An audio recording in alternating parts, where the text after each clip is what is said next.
Hey there, studio owners. Are you feeling overwhelmed right now by the constantness of your business, by that hustle, by the keeping on going and checking off the to-do items, working longer hours, but perhaps you're still struggling to really take home the income that you want? Well, I want you to know that if you are feeling that way right now, you are not alone. But there is a way to strategically design your studio business so that you can actually increase your revenue, raise your revenue, multiply even your revenue without sacrificing your sanity or increasing your hours and continuing to work yourself to the bone.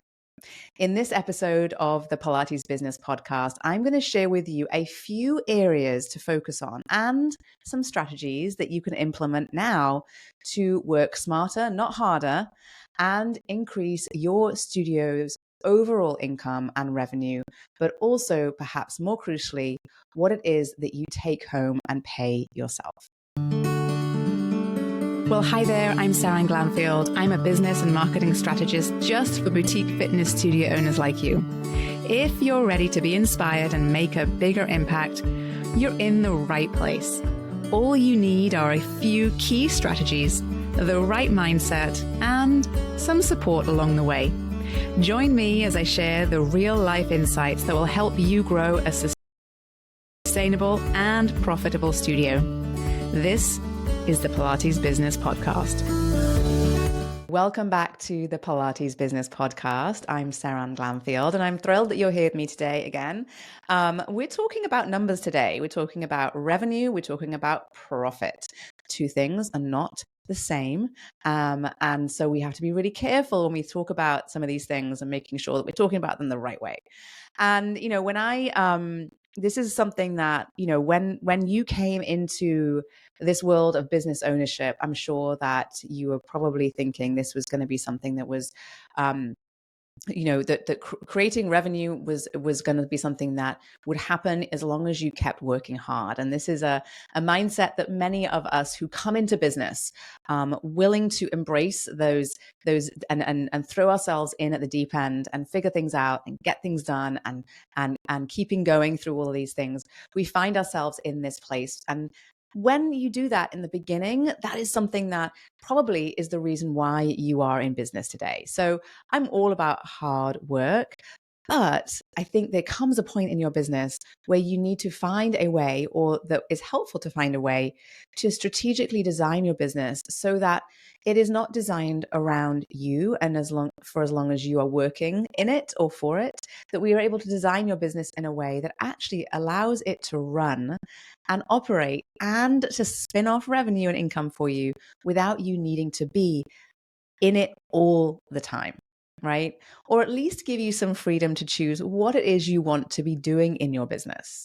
And I've seen that, some studios owners come to me and they're at a point where they are, really at the brink of that burnout point where they've been doing this for a while and they have been working their behinds off and, they're making decent income, and the idea of continuing on at this pace, even if they're making the same amount of money, or even if they make even a little bit more, is still kind of overwhelming to them. And you might be kind of in that place, you might have been in that place, or you might be thinking or worried about approaching that place. And I totally understand where you're at. And this is part of, I think, the evolution of your role in your business as the leader of your business. When you can see where you're in this transition point where you can move from one season to the next, where perhaps you're in a season of growth, where you're throwing everything into your business, and then you can move into a season of stability, or where you're able to create a bit more freedom for yourself. This is part of the evolution of your business journey.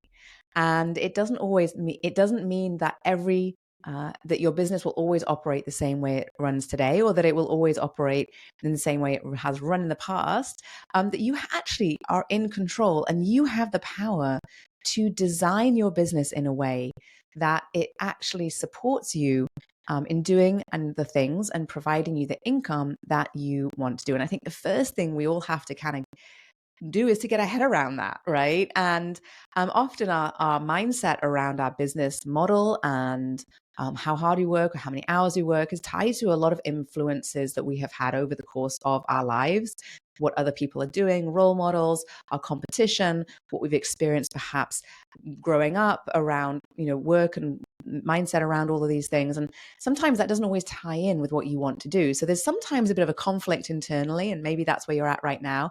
And sometimes there isn't. And either way, all is good. But the first thing we need to do if we want to design a business that works for you instead of you just working for it is to think about how you want to design your business and what success truly looks like for you.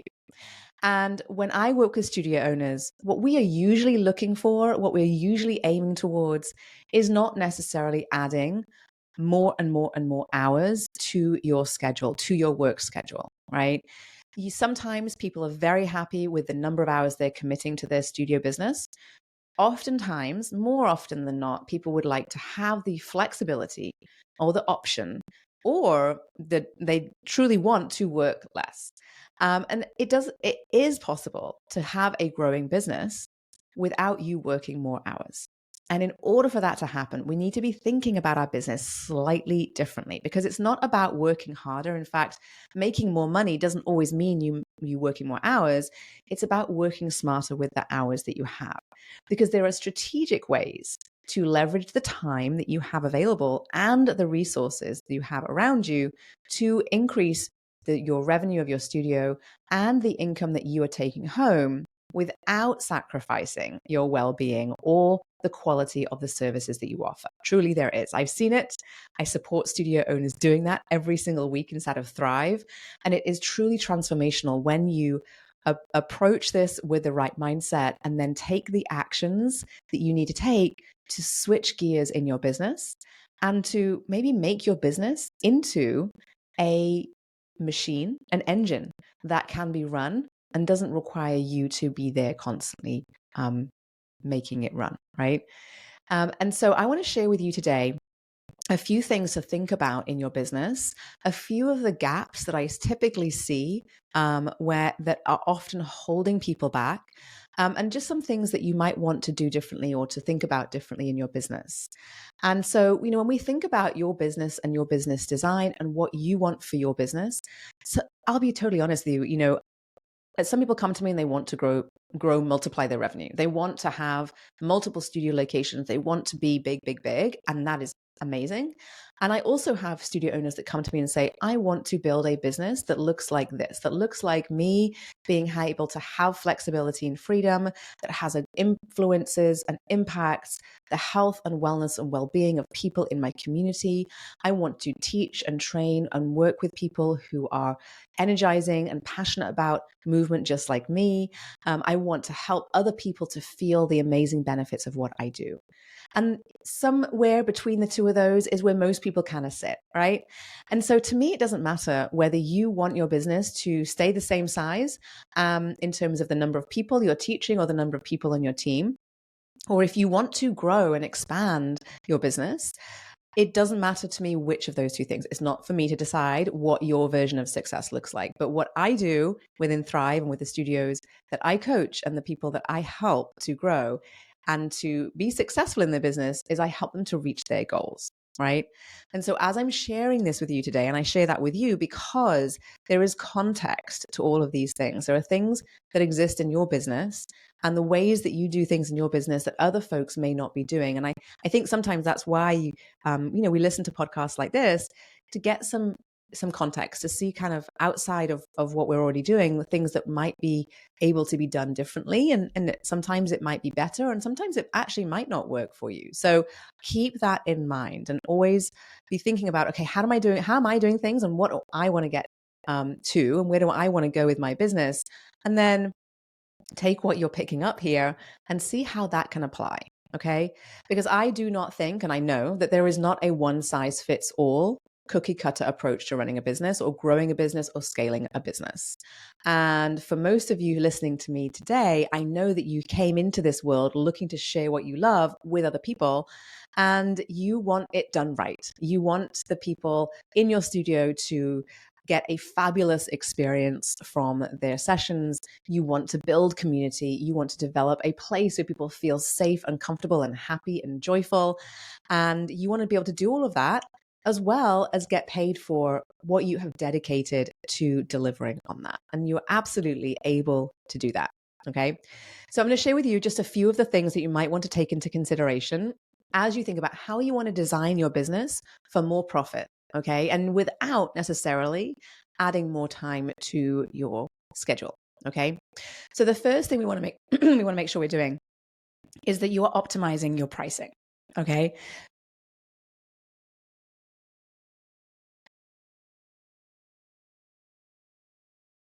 And when you are optimizing your pricing, we want to make sure that number one, you are priced at the appropriately competitive price point for what you offer to the people that you want to offer it to. So it's really important that you are very confident in your pricing and that it is competitive, that it reflects the true value of what you have to offer. But most of all, that it is profitable for your business. So you should know, and one of the key pieces of data that you should have at your fingertips and be top of mind for you is the profit margin that you have on your business. And for each class, what your break even looks like. And once you have that data, a lot of things become very, very, very, very clear and apparent to you when it comes to making business decisions, especially when it comes to business design. So when you have that information, you can make decisions about how you want to structure your pricing and your classes in order to make the most money in the least amount of time within the context of who your audience is and what they are looking for from you. Okay. So we want to make sure that you are not undervaluing your services and that you're priced competitively and that it is profitable. And this is sort of like one of those checkbox things that we just want to make sure is absolutely okay in your business before you start to make any big changes. All right. Now, you might want to, once you have that piece of information, think about how you might be able to adjust or tweak what you are offering in terms of your packages or pricing, and think about how you can perhaps bundle things together or position your pricing to be desirable to different client needs. And this really comes down to knowing your clients and understanding what it is that they are looking for. So as you are thinking about some of these tips I'm sharing with you today, you think about what your clients are looking for and the people that you want to work with are looking for. And it's really helpful to keep that in mind as you go about setting not just the price point, but the designing the packages that you offer. Okay. Now, what we know and what we've observed in the world in the last, I would say, post-COVID world with the access to technology that we have and software that we have, is that there is a level of personalization that a lot of people expect. And typically, the higher the level of personalization, the more premium the price point can be. And so keep that in mind as you're thinking about, okay, where is there opportunity in my business for more revenue without me working more or adding more to my schedule? What could I add into perhaps a membership option that has certain benefits or perks that could increase that sense of perceived value, increase the value of each of that particular price point and package, and increase that overall perceived value of your offers. Okay. So we first of all, before we kind of head into anything else, we want to make sure that we have your pricing fully optimized.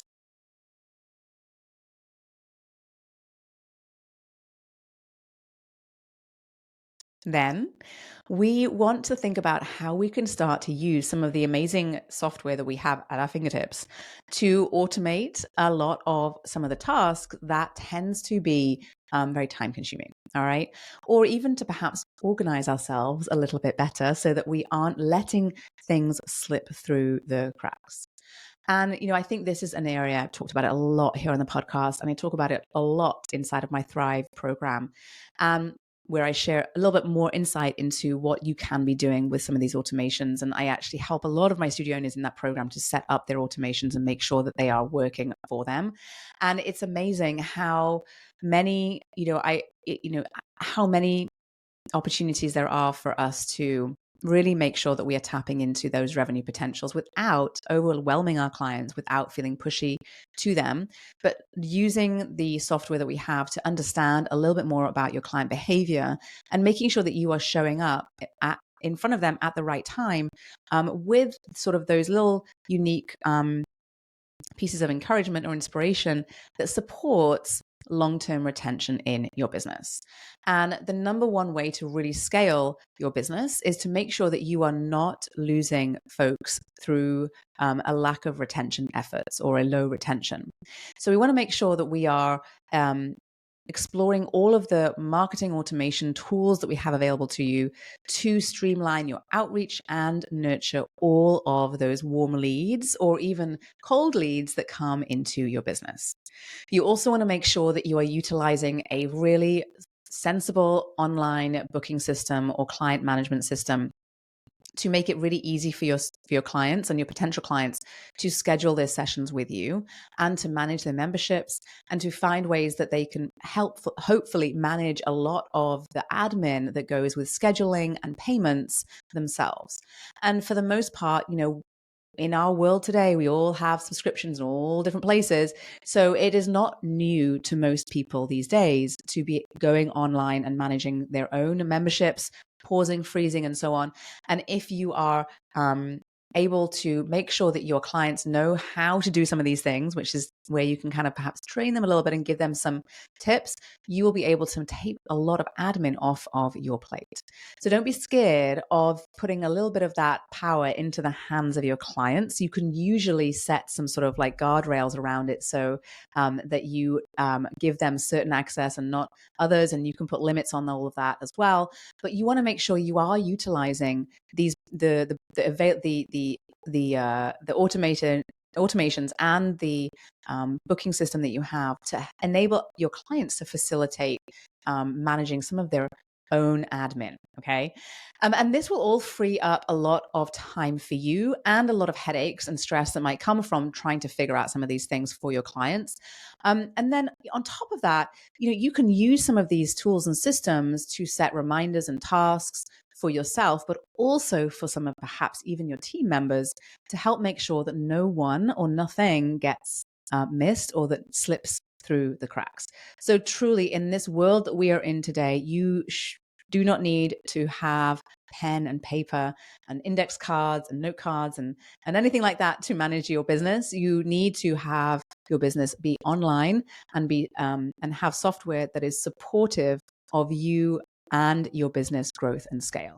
It is out there. There is a lot of different options available, many of which I absolutely love. And you can find which ones I love on my resources page on my website. And you will find that the more you lean into using the software automations that you have available to you that is out there, the more opportunity actually that exists for scale in your business, which means more revenue, more income for you in less time. The third thing you want to be thinking about is where there might be opportunities for upsells and cross sells. And what this means is that when someone comes into your business and they buy one thing from you, maybe they purchase a package of classes, right? You might find that, that might not be the best option for them, but you're not really sure how you can support them into making a better choice for themselves, right? So perhaps they would really benefit from having some one-on-one sessions to help them to understand a particular sequence or movement. Perhaps they are not, they're not quite at the place where other people in the class are, and you're feeling like it's a little difficult, or perhaps they want more. Perhaps they are looking to reach a certain goal that they have for themselves, or perhaps they are in a place where they could really use a little bit of extra support.